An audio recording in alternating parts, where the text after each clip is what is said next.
Bueno, Javier, leí hace unos días una interesante información de Ricardo Colmenero, un antiguo colega del Mundo. Ricardo entrevistaba a Mariano Sigman, un doctor en neurociencia que en colaboración con un emprendedor tecnológico, Santiago Bilinkis, acaba de publicar el ensayo artificial, la nueva inteligencia y el contorno del humano, que según me comentaste la semana pasada, tú habías empezado a leer. Yo no he leído el libro, he leído la información de Ricardo, y el titular era bastante alarmante. Decía: la inteligencia artificial y el fin del Homo sapiens. Y añadía la siguiente cita de Sigman: nuestra era como especie más inteligente de este planeta parece tener los días contados. Lo que contaba Ricardo es que, a diferencia de Zuckerberg o de Elon Musk, que están convencidos de que la creación de superinteligencias va a permitirnos resolver los grandes desafíos de la humanidad, como viajar a otros planetas o curar la vejez o el cáncer, pues Sigman y Blinkist creen que puede ser la última tecnología que inventemos y que el chat GPT es el primer jalón de un camino que lleva derecho al Skynet de Terminator. ¿Y por qué son tan pesimistas? Pues explican que, para empezar, los algoritmos han ido tomando poco a poco las riendas de nuestras vidas. Ya cuando necesitamos elegir una ruta, pues ya no nos molestamos en pensarla, sino que dejamos que lo haga el navegador por nosotros. La música que escuchamos, yo francamente le dejo a Spotify que elija cuál es la canción que voy a escuchar a continuación. Y, y hasta la persona con la que sale la gente que se cita por las aplicaciones de citas, pues es un algoritmo el que decide a quién vas a ver. Y lo que dicen Sigman y Bilinkis es que los algoritmos han aprendido qué tecla tienen que tocar en cada momento, porque en el fondo no es difícil, porque somos bastante previsibles y a menudo nos dejamos llevar por nuestros más bajos instintos. Y señalan con cierta agudeza que muchas de las grandes plataformas están vinculadas a pecados capitales. Netflix explota la pereza, Twitter la ira, Instagram la vanidad, LinkedIn la codicia, Amazon la gula, Pinterest la envidia y Pornhub pues la lujuria, claro. ¿Y qué hay de malo en que unas grandes empresas se hagan ricas explotando nuestras debilidades? Es lo que ha pasado toda la vida de Dios, ¿no? Sin duda, pero el problema es que esta capacidad de manipulación ya no se circunscribe al terreno comercial. Ya los datos no los usan solo para vender mayonesa, sino para ganar elecciones, como según ellos quedó acreditado con el escándalo de Cambridge Analytica en 2018. Esta compañía pues elaboraba perfiles con información que había captado en Facebook y luego bombardeaba a cada votante con mensajes políticos diseñados para apelar a sus emociones, como denunció tras la victoria de Donald Trump una revista suiza, Das Magazine.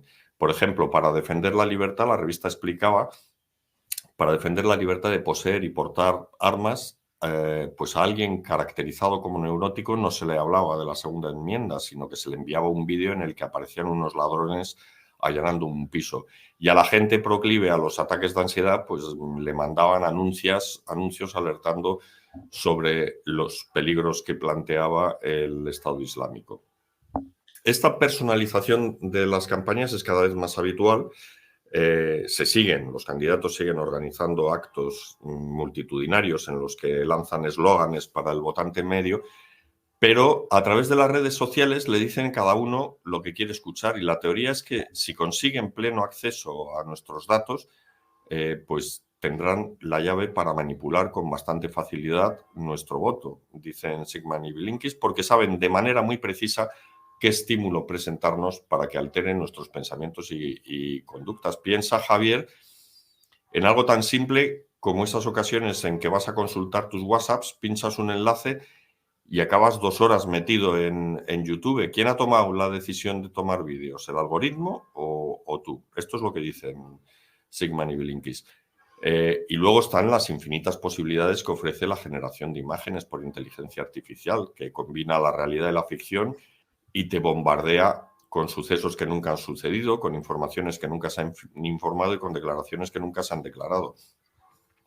Como dice Colmenero, la expresión "lo vi con mis propios ojos" ha muerto. Ya la vista ha dejado de ser el más fiable de los sentidos.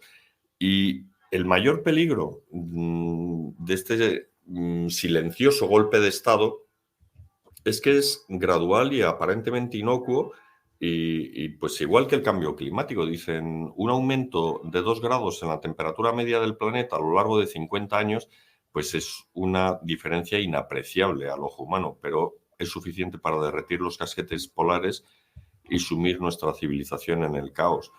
Y con la inteligencia artificial pasa lo mismo. Poco a poco hemos ido depositando en el ciberespacio un montón de información ingenuamente y ahora esa información la inteligencia artificial la puede utilizar para manipularnos. ¿Y qué sucederá cuando esta conspiración se consume? ¿Qué hará con nosotros la inteligencia artificial una vez pasado el momento en que se convierta en la especie más inteligente de la Tierra?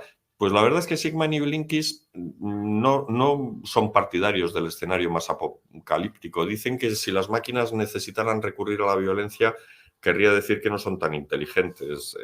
Y la verdad es que seguramente no haga falta. Yo estoy de acuerdo. A mí el asalto de la inteligencia artificial se me antoja en todo caso más como esos administradores de confianza a los que cedes la contabilidad mientras tú te dedicas a vivir, a amar y a volar, y ellos te van succionando el patrimonio metódicamente hasta que una noche viene el maître del restaurante de lujo a decirte: perdone señor, pero la máquina rechaza su tarjeta, y en ese momento te das cuenta de que estás arruinado y como Leonard Cohen, pues te tienes que volver a poner de gira con 70 y tantos años, con la diferencia de que aquí ni siquiera existe esa posibilidad, no hay concierto que valga, estás acabado, estás caput, sin remedio, y en el mejor de los casos, pues los ordenadores te recluirán en un albergue donde dejarán que la especie se extinga lentamente, aunque igual conservan algún ejemplar, como hacemos nosotros con el lince ibérico y el gorila de montaña. En fin, esta es la versión de Sigman y Blinkist. Son bastante pesimistas. Yo te diré que tendría que matizar mucho ese pesimismo, pero lo que me interesa ahora es que nos digas lo que tú piensas. Bueno, pues la verdad es que supongo que sabes que yo soy un programador de los tres tipos de economistas, iba a decir teóricos o investigadores. Hay matemáticos, estadísticos y programadores. Después de negarme a mi primera exposición a las máquinas, a los algoritmos y a la programación, a hablar con las máquinas, ¿no? Tenía 16 años, estaba en un internado en Gales y me fue de rechazo intenso, ¿no? O sea, en algún momento alguien me convenció que había que elegir entre imágenes y palabras, elegí palabras, dejé de ir al cine porque no daba tiempo para todo. Y después, en aquellos primeros años donde mis colegas, mis contemporáneos estaban entusiasmados con las tarjetas perforadas y con la interacción con máquinas, con objetos de silicio, ¿no? Y pues yo pensaba que a mí eso no me interesaba nada. Y bueno, y pasaron los años y en 1985 estaba en Minneapolis haciendo el doctorado. Me resultó muy duro, demasiadas matemáticas. Y el último trimestre, pues pensé que iba a cambiar ¿no? Que había otros deportes.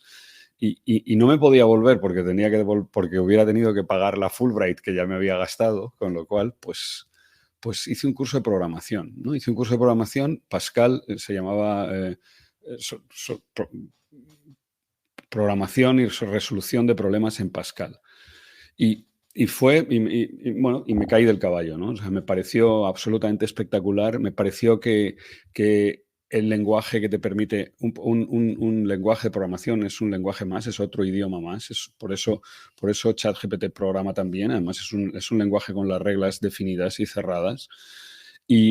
Y me pareció espectacular porque era un espejo cuando tú programas, cuando tú escribes, ¿no? Intentas que una máquina haga algo, por ejemplo, que calcule, nunca se me olvidará, que calcule el día de la semana en el que va a caer tu cumpleaños eternamente, ¿no? Y eso, pues que es una cosa un poco, en fin, que tiene su enjundia, porque ahí descubres que cada 100 años no son bisiestos, en fin, ¿no? Los múltiplos de 100 resulta que no son bisiestos.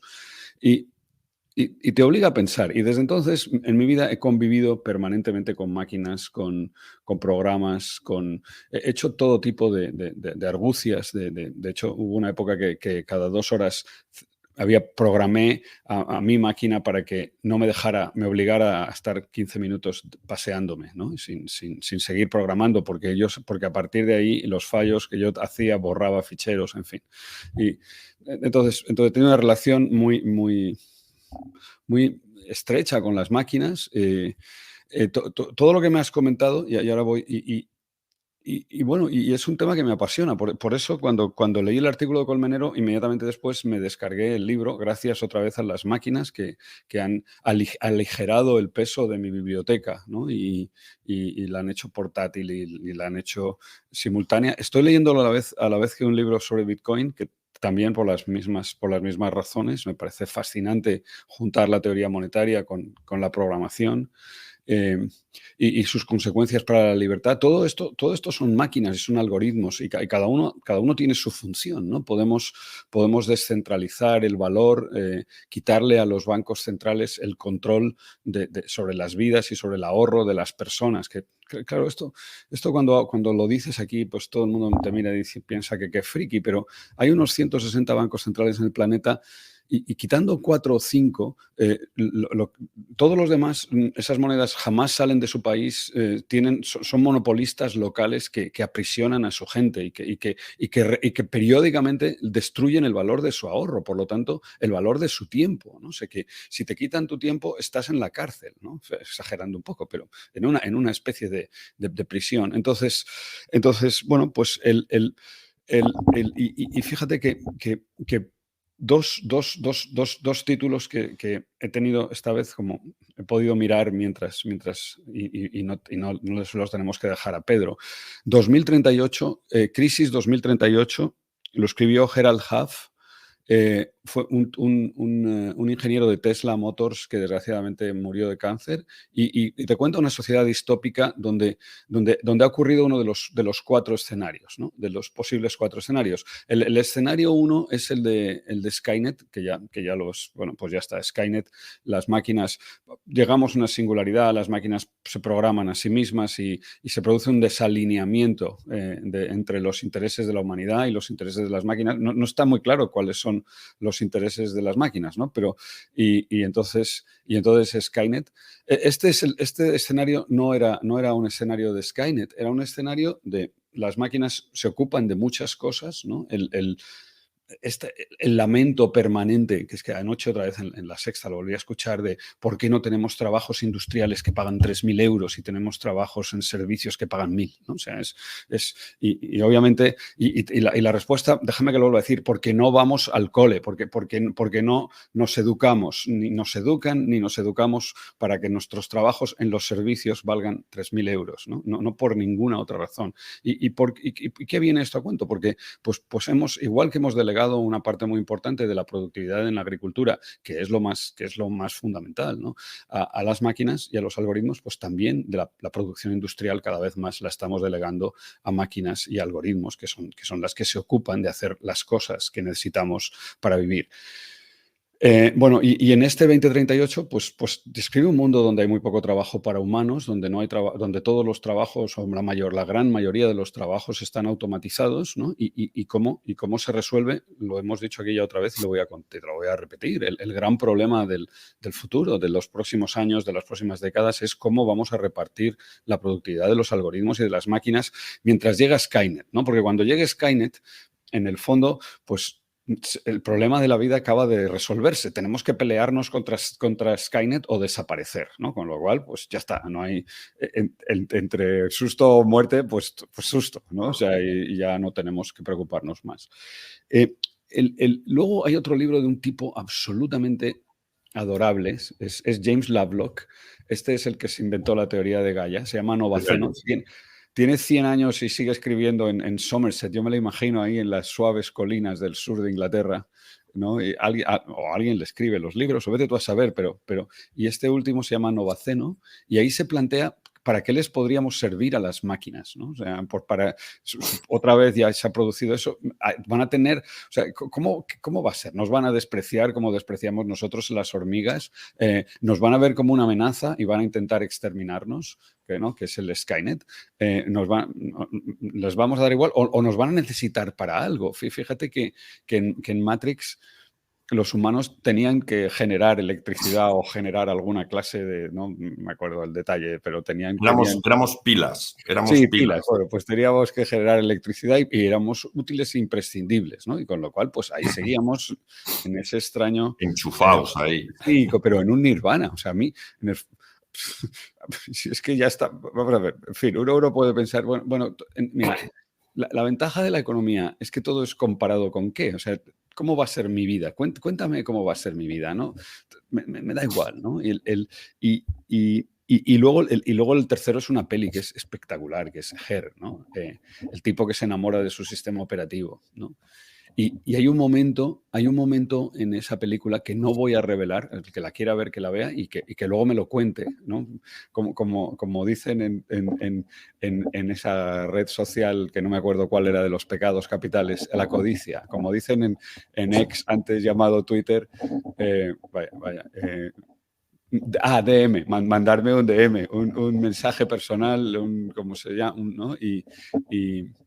Sí, me lo pusieron el otro día en un chat, DM, y no sabía qué era. ¿No? Pues sí, es por la mañana. Es que o sea, mensajéame aparte, personalmente, o sea, ya está. Es. Y entonces, y ahí os cuento. Yo respondí, sorry, no entendía que... Bueno, pues querían que les contaras algo sin que se enterara todo el mundo. Bueno, y ahí en esa peli donde el tío se enamora, el tipo, no me acuerdo del nombre, pero bigote y encantador. Sí, Joaquín Phoenix. Exacto. Y se enamora de su sistema operativo y en algún momento... Cuya voz es Scarlett Johansson. Sí. Claro, y así cualquiera, con lo que cuál es el mérito, ¿no? O sea, todos y todas nos enamoramos de Scarlett, y todos nos enamoramos de Scarlett. No tiene ningún mérito enamorarse de Scarlett Johansson, ¿no? Y en algún momento ahí descubres la gran diferencia. Al final, mira, la gran diferencia es que las máquinas no son muy listas. Yo siempre he formado un equipo con mis ordenadores y he entendido quién era el listo y quién era el tonto. Y el listo era yo, por cierto. O en mi soberbia he pensado que el listo era yo. Mi máquina hacía lo que yo le decía. Yo no hacía lo que decía mi máquina. Y ya has hablado antes de ChatGPT. Ya, pues tú vas... No, yo no voy por donde va ChatGPT. Voy por donde va ChatGPT unas veces sí y otras veces no. De hecho, cada vez más...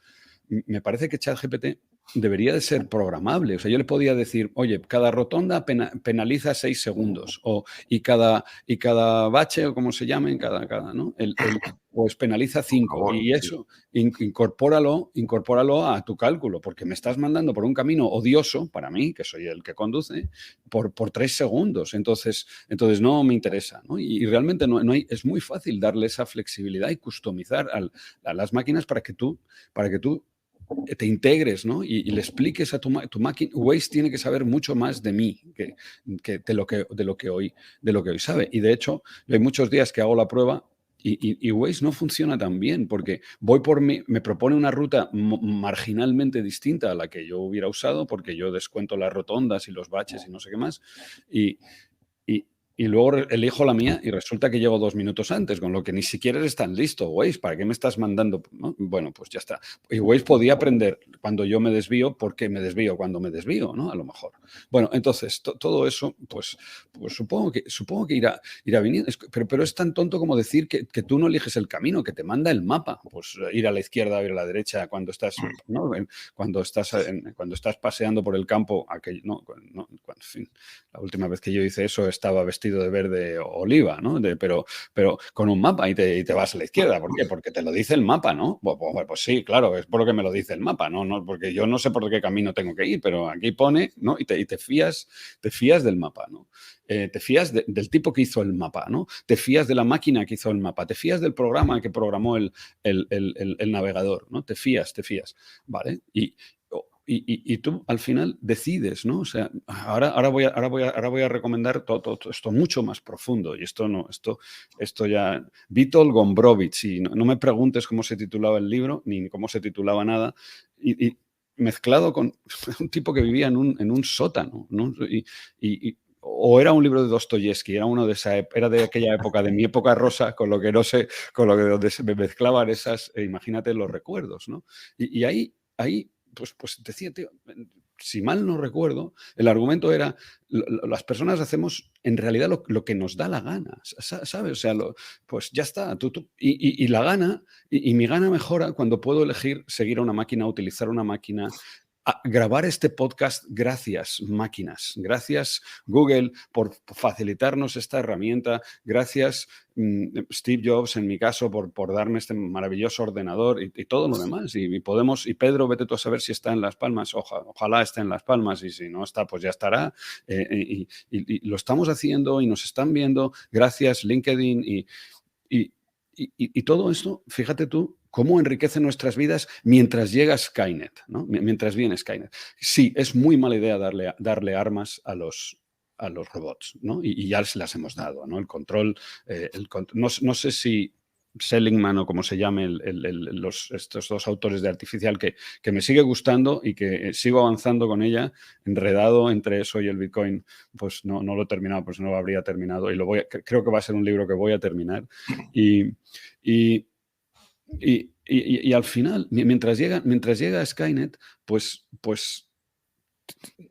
vivimos en un mundo donde Pero va a haber... ¿tú crees, Javier, tú crees de verdad en la singularidad? ¿Tú crees que de verdad que las máquinas en algún momento, porque la parte que nos hace estrictamente humanos yo creo que no es programable? O sea, todo programa al final está sujeto a las limitaciones del teorema de Gödel, acaba entrando en contradicciones y es muy difícil y yo tampoco me creo lo de Cambridge Analytica. Al final lo que habían era mezclado unas características. Nadie ha demostrado que se hayan manipulado los votos de nadie en unas elecciones, y lo que venía a hacer es utilizaba un algoritmo muy parecido al que utiliza Netflix para recomendarte películas. Cualquiera que haya utilizado el algoritmo de Netflix sabe que es sustancialmente mejorable, manifiestamente mejorable.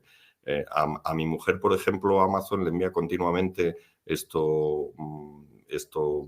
consejos de pomadas para elongamiento de pene o sea, no sé,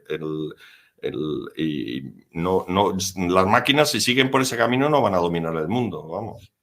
Bueno, mira, fíjate, aquí siempre, ahora hablo de la singularity, pero siempre los pinchadiscos eligen toda la vida llevan eligiendo la música de las emisoras de radio. O sea, a mí qué más me da que sea Spotify que sea iba a decir Carlos Pumares, que no, porque, en fin, porque claro, le echamos de menos, pero no era un pinchadiscos. Ahí hay un elemento. Cuando tú eliges tu propia música, la disfrutas menos que cuando la elige un tercero. Claro, por eso se siguen escuchando. Porque te dan... Y todos los políticos y todos los sindicalistas y todo el mundo manipula. ¿Qué quiere decir manipula? Transmito mis opiniones sesgadas, normalmente poco informadas, llenas de bulos, de fakes. Es que los bulos siempre han sido bulos. La única cosa que cambia es el altavoz tecnológico que tienen las cosas. Entonces, al final, vuelvo a decirte lo mismo que te he dicho al principio.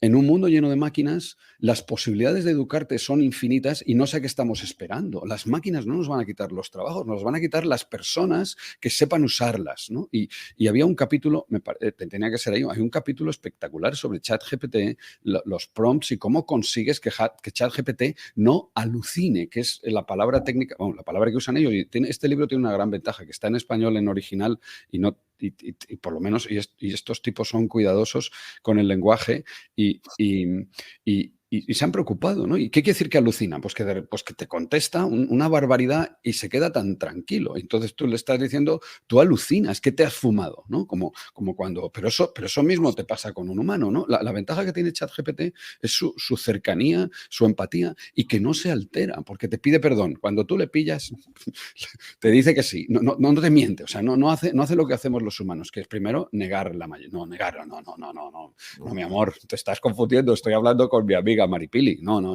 o sea, ya, seguro. O sea, eso no se le ocurre hacerlo. Te dice, pues perdóname, y te da otra solución, ¿no? O sea, y te dice, perdóname, pero mira a ver si es esto, ¿no? Y entonces va a haber una singularity, pues es que ya la hay. Es que sin las máquinas, sin los algoritmos, no podemos. O sea, no es de la noche a la mañana, no es discreto, no es pum, ahora de repente está Skynet. No. La singularity quiere decir que cada vez hay más cosas que los humanos no somos capaces de hacer nosotros. Tú no puedes. Tú no puedes programar un ordenador tú solo, sin un compilador. Necesitas un programa, necesitas que te ayuda a traducir, ¿no? A bajar de nivel al ensamblador, a donde tu lenguaje. Usas permanentemente. Tú no puedes producir un chip sin una máquina que produzca chips. Y ningún humano puede hacer un chip, ni un teléfono móvil, ni nada, solo. Entonces ¿dónde vamos? Pues vamos a un mundo donde las máquinas, los algoritmos se van a mezclar cada vez más con nosotros. Es que estamos rodeados. ¿Y quién se separa a 3 metros de su móvil? Yo ayer me dejé en casa de mi madre el relojito inteligente y digo, ojo, tío, voy a tener que ir otra vez a buscarlo y me cachis, ¿no? O sea, y que fíjate que no me hace falta porque es redundante. Si ya tengo esto, esto me hace lo mismo que el otro. Solo, en fin, bueno, y nos vamos a ir mezclando más y sobre todo me parece que yo viviendo en la última parte de mi vida en un mundo que me resulta muy familiar por las razones que te he dicho, y de hecho yo recomendaría, hay un curso, este sí que me encantaría recomendarlo, hay un curso de Python organizado por Harvard, disponible en internet. Luego colgamos aquí abajo, como digan los youtubers que hacen así o no sé qué hacen, el link y ya está para el que lo quiera mirar, ¿no? Y recomendaría a todo el mundo que dedique unas cuantas horas, 200 horas de su vida a aprender a programar, solo para pensar en cómo hablo con una máquina. Al fin y al cabo, sirve hablar con ChatGPT y sirve hablar con Siri o con Alexa, porque cuando hablas con Siri o con Alexa para conseguir que te pongan una canción la canción que tú quieres de Rosalía, ¿no? Motomami, pues no es fácil, porque le da la gana de ponerte otra cosa. Y entonces, ¿cómo consigues obligarle a que no te ponga música aleatoria de Rosalía y no esa canción? Si no está esa canción en Amazon Prime, no sé, a lo mejor no tengo ni idea. De hecho, sé que está en Apple porque el otro día, porque me rendí. Fíjate lo que me pasó. Quería oír esa canción, pero quería que me la pusiera Alexa. Estaba en el coche. Y entonces, como Alexa se negaba y se entró en bucle, pues dije, pues me bajo Apple Music y seguro que Siri no se entra en bucle. Y Siri, pues efectivamente, entonces, ¿ahora qué tienes? Pues tengo que acordarme que tengo que en 3 meses se me acaba la suscripción, borrarme de Apple Music, porque yo solo quería oír en ese momento sí, con el periodo de prueba gratuito. Sí, el periodo de prueba gratuito. No quiero una suscripción más, que ya tengo bastantes, ¿no? Y entonces dices, bueno, pues pero fíjate, ¿tú qué querías? Yo quería ir sentado en mi coche con Belén y queríamos oír esa canción y quería oírla sin tocar nada, sin estrellarme, ¿no? Quería hacer de mi propio pinchadiscos con un comando de voz para hablar con una máquina. Iba a decirte con una inteligencia artificial. Es que no sé exactamente qué es eso. Es un programa. Los programas son inteligencias artificiales. La economía es una inteligencia artificial porque es una manera de pensar haciendo abstracción de las emociones y de la ética. Eso es artificial. Porque los humanos no decidimos así. Decidimos de otra manera. Mezclamos. La noche nos confunde. A un programa, la noche nunca jamás en la vida le confunde. Optimiza sus noches, perfectamente, completamente optimizadas. Y optimiza su ahorro, y optimiza todo. ¿Por qué? Pues porque es un programa, ¿no? Y al decir, bueno, ¿y qué tiene eso? Pues chico, tú te has enamorado de tu sistema operativo. Y pues chico, pues casi te voy a decir que un poco sí, ¿no? O sea, un poco, a mí mis sistemas operativos, Unix me dio la vida, me permitió acabar mi tesis, me liberó del mundo siniestro de Microsoft, ¿no? Y de aquellas máquinas tan ortopédicas y con DOS, que es en fin, ¿no? Y me hacía compañía, o sea, ¿sabes? O sea, ¿cuántas miles de horas me he pasado mirando mi estación de trabajo, programándola? Me felicitaba los cumpledías. Felicidades, Javier. Hoy es me acuerdo, 15.844 días. ¿No? Pues a mí nadie me felicita ese programita de Unix. Por cierto, estoy robándole a Julio Escolano, que era el que tenía el programita, ¿no? Que era el que lo escribió, ¿no? Pero pues ya está, cuando encendías la máquina es como un perrito, pero te felicita el cumpledías y te dice cuántos días has vivido, ¿no? Para que te sientas, no sé, en fin, afortunado. Felicita el no cumpleaños, como diría Luis Sí, Carroll. no, pero es que has cumplido un día más, que no está garantizado, ¿no? Y ya No, está. pero eso era el no cumpleaños Pues de... eso es. Y entonces dices, mira, pues, chico, y vuelvo a decirte, si terminamos en Skynet, eso es muy fácil. No tiene los escenarios completamente distópicos no tienen mucho interés porque no hay nada que resolver. Ya está. O sea, ¿no? Pues entonces, y vamos a llegar a la singularidad, que es lo que tú has dicho. Pues sí, pues más bien que casi que sí, que casi que no, ¿no? O sea que la duda es si se va a producir un desalineamiento entre los intereses de las personas y los intereses de las máquinas. Fíjate que si te lees, por cierto, esta sí que es fenomenal, los 50 libros, los 2 metros, es que no me cabe, ¿no? Tiene que ser así, pero no lo veis, donde ¿no? El foco ¿ves? Si mi máquina fuera un poco más lista, ahora mi cámara se habría dado cuenta que me falta, que quiero que amplíe ¿no? Y no, habría el foco. Sí. Pero no, ok, no lo he abierto. Bueno, si te lees la historia del futuro, pues claro que hay una singularity. Y es fascinante. Y los robots encargados de preocuparse, pero no hay un desalineamiento, encargados de preocuparse por el bienestar de la humanidad, obligan a la humanidad ¿no? a marcharse de la Tierra, ¿no? Eso les obligan, hacen que el planeta, fíjate tú qué fino fue Isaac Asimov. No se le ocurrió lo del cambio climático, pero se le ocurrió que lo que terminan haciendo los robots es aumentar la radioactividad del planeta gradualmente para conseguir que la humanidad se enlargue, que es la única manera que tiene de sobrevivir, ¿no? Cuando descubren que el bien de todos, ¿no? O sea, que el futuro de la especie pasa por el abandono, ¿no?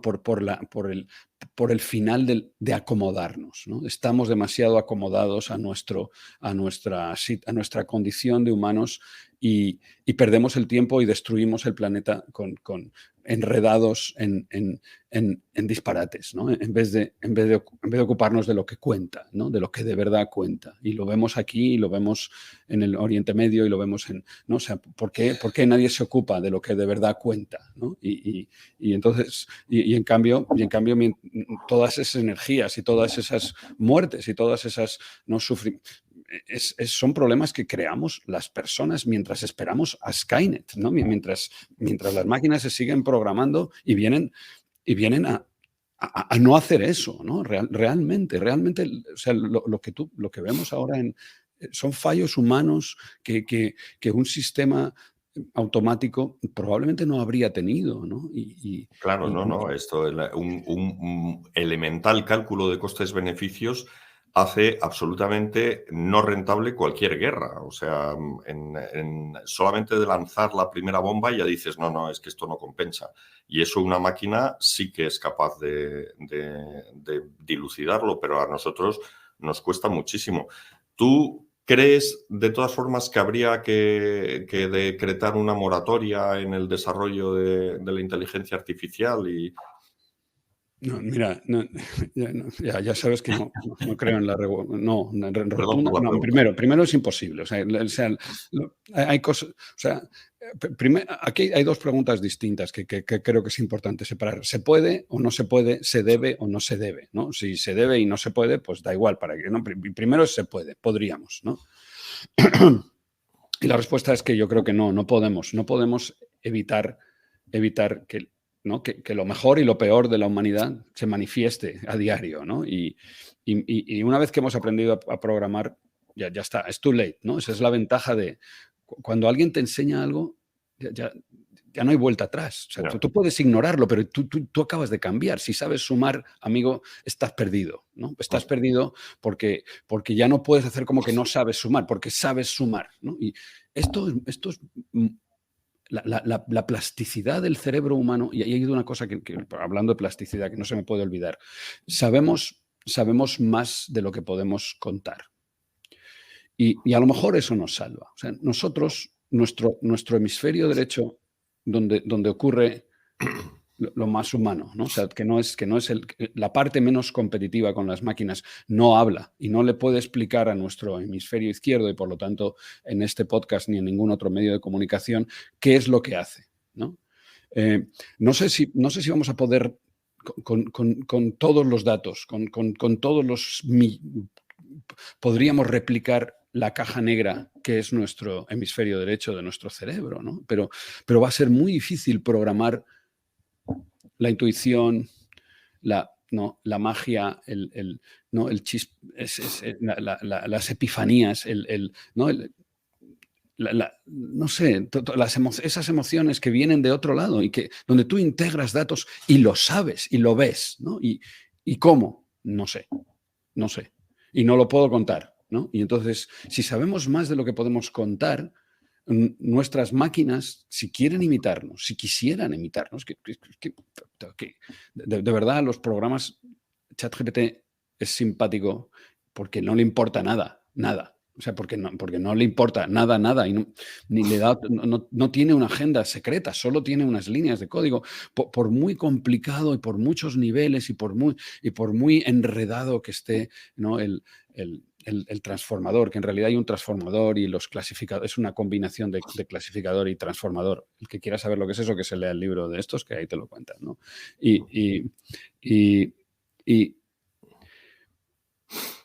O sea, no, vamos a vivir con ellos. Yo creo que tenemos la oportunidad. Somos la primera generación, y sobre todo nuestros hijos y nuestros nietos, la primera generación que tiene a su disposición. Yo creo que también hemos hablado de esto. La enciclopedia británica, tienes Wikipedia. ¿Qué más le puedes pedir a la vida? No sé qué otra cosa te puede hacer falta si tienes Wikipedia gratis. O sea, una vez que solo con tener una conexión a Internet tienes bitcoins y Wikipedia. No sé qué más quieres. O sea, ¿qué más te hace falta para ser feliz? No, eso no. Quiero vivir en Tirso de Molina o en Lavapiés y ganar 3.000 pavos. Ya estamos con las mezquindades, ¿sabes? O sea, pero muy bien, pues ok, fine. Eso parece una aspiración meritoria, pero si tienes Wikipedia y bitcoins, ¿qué más necesitas para ser libre y para ser feliz? ¿No? Que no sé cuál va primero, ¿no?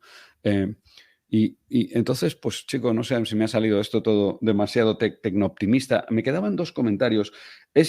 No es gradual. Esto cambio no es gradual, es a trompicones. O sea, los saltos, los descubrimientos no son continuos, son muy discontinuos y lo que es gradual es la implantación, ¿no? O sea, el VAR, por supuesto que no habrá árbitros, ningún árbitro, no habrá, el arbitraje tiene que ser mecánico, no tiene que ser humano, ya está. No hay, sorry.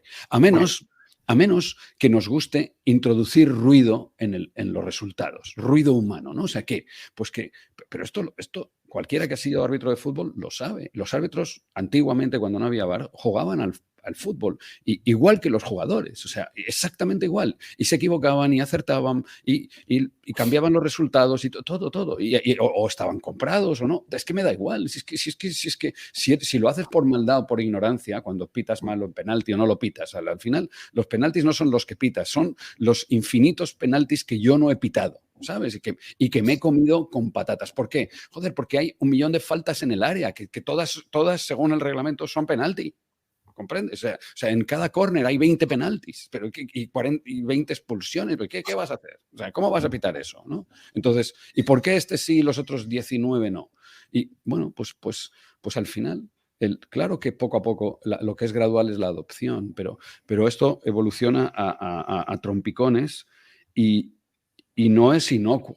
Es brutalmente transformador. O sea, vamos, nuestras vidas no se parecen absolutamente en nada, absolutamente nada a hace 10 años y, no sé, probablemente, y yo creo que probablemente vamos hacia un cambio acelerado porque estamos entrando en la parte, las exponenciales, ¿no? Al principio se parecen a lineales y luego tienen esta parte, ¿no?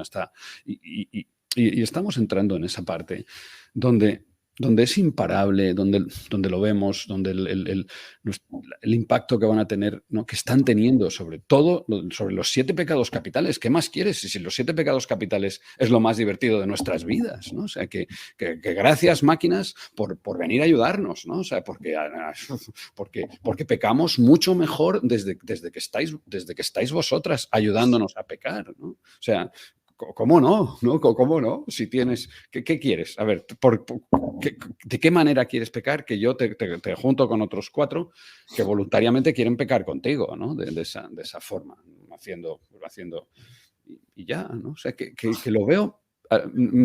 O sea, no, tú decías, me está quedando esto un poco tecno-optimista, pero bueno, ya estás tecno-eufórico. O sea, sí, pues es que, pero ves que me he ido, porque le he ido viendo a medida que lo iba contando y estimulado por tus preguntas, le he ido viendo cada vez más ventajas, ¿sabes? Y los riesgos de desalineamiento que están ahí me parecen triviales y realmente al final las máquinas nos devuelven al paraíso. No, vamos a no tener que ganarnos el pan con el sudor de nuestra frente porque ya van a sudar los algoritmos y los mecanismos por nosotros. Y ahora resulta que la humanidad dice, no quiero ir al paraíso, déjame aquí fuera, que aquí, ¿no? O sea, a mí cuando me contaron la primera vez lo de Adán y Eva se me encogía el alma porque me pensé, joder, qué putada, podíamos estar ahí todos de fiesta todo el santo día y ahora currar y tal, y ya no tiene vuelta atrás, ¿no? Esa era la ansiedad, era,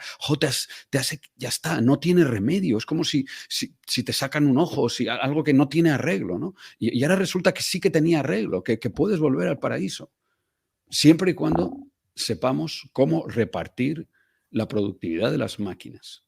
Tenemos que hacer eso mucho mejor que lo que lo hemos hecho en la primera opción, que fue la revolución industrial. Lo hemos hecho francamente mal, el repartir la productividad de las máquinas. ¿Qué quiere decir repartirla?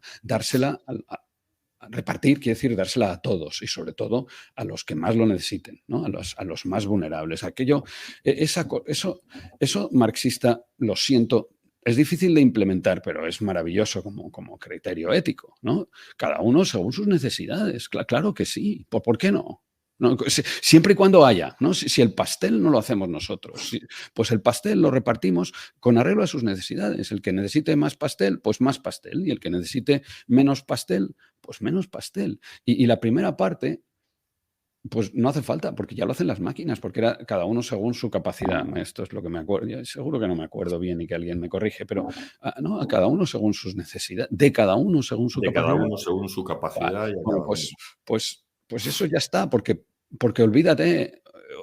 olvídate, querido Carl, eres un antiguo y viejuno porque no te enteraste de dónde iba el capitalismo. El capitalismo iba a devolvernos al paraíso gracias innovación y gracias programación y gracias capitalismo. Que nos Y gracias a inteligencia artificial. Sí, claro que sí, porque esa es la no la consecuencia inevitable, porque podíamos no haber dado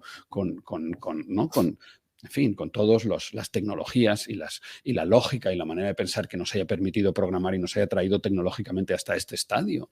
Pero el capitalismo, por supuesto, que no ha acabado como de ninguna de las maneras, como decía Marx, ¿no? Ha acabado dejándonos a la humanidad en la puerta del paraíso. Y ahora cada uno puede decidir si quiere entrar o no, cómo y con cuántos pecados capitales, ¿no? Superpotenciados por los algoritmos y por las máquinas. Y si le quieres hacer caso a Waze, o vas por donde a ti te dé la santísima gana y te enfangas en un atasco. ¿Por qué no vas a poder hacer eso? ¿No? O sea porque los atascos también tenían su gracia, ¿no? ¿no? Porque te hacían conocer pueblos y ver sitios que nunca hubieras, ¿no? Desesperado, fruto de la desesperación, ¿no? ¿Quién no ha estado iba a decir en Requena o ¿no?